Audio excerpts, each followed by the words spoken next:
Hey everyone, it's Jeremy.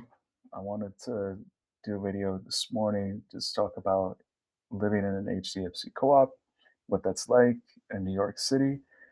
I was fortunate to be picked in a housing lottery, and have been able to live in an HDFC co-op over the last almost 5 years now.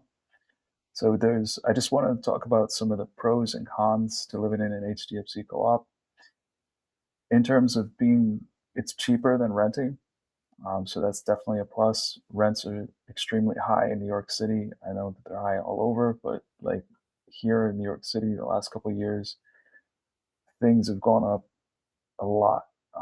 So this getting into this, you kind of get more of a fixed price. Now, um, there is this shift in responsibility where you had a landlord before where you could call and be like, hey, my fridge stopped working. I need a new refrigerator. You can't do that here. Everything that's between the walls, except for the windows and the doors, is your responsibility as a co op shareholder. And you do have to pay maintenance so that the building runs. So you're taking care of all of the common areas, and this particular building, it's 7 floors. There's 56 households, and the HDFC structure is something where New York City set this up back in the 70s and 80s when landlords were just abandoning their buildings, so it allowed tenants to take over the buildings and kind of self-govern the buildings and collectively work together. It has this advantage where it takes the profit.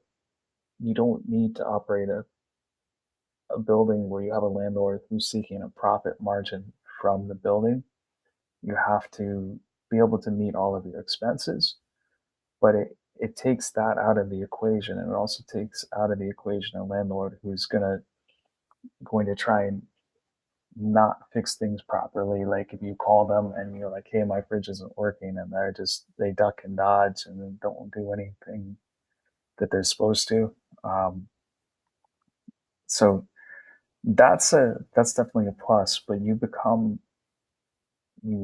you're in this structure where you have to create this cooperative environment as cooperative owners, and people have different ideas about what that means. And you still have some people who operate in this rental mentality of like, I'll call management if something's not working, my dishwasher's not working, so I'm going to call management, or things like that.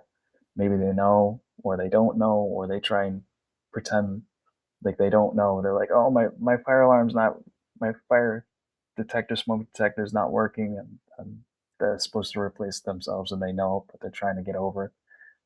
We saw that recently. But um, it's good and bad. The other thing is that if you're going to sell an HDFC co-op, there's restrictions on it. It helps potential buyers because it keeps things affordable. But if you're the actual owner, like, we can only raise this particular co-op 2% per year. So if the market goes up in 10 years, if it goes up 50% in 10 years, 10 times 2, we can only raise the price of our co-op shares by 20%. And we receive a proprietary lease for the apartment, which is different than a condo where you actually own physical real property. Here, you have a proprietary lease that's through shares. That's true of other co-op structures. Um, HDFC just has some things that build in affordability, which is it's good for, again, potential buyers, and in a structure of maintaining affordability. And but I we've we've definitely had our share of problems. I think that they had set the maintenance so low. I mean, initially they set the maintenance low enough so that everyone could afford the financing for the apartments. So the bank would be like, okay, you're within that threshold of what they considered, that the maximum a third of your income, or maybe up to 43% of your income, goes to paying for your living expenses, for your mortgage and your escrow, and then the PMI that comes with that. But I don't know. It's difficult sometimes, but it's there's pluses, minuses. I just want to. This is my first video out there on this. Just talking about the subject. Just wanted to put it out there. And if you have any comments, let me know. Let me know maybe your experiences with the co-op or renting in New York City. All right, everyone, have a good day.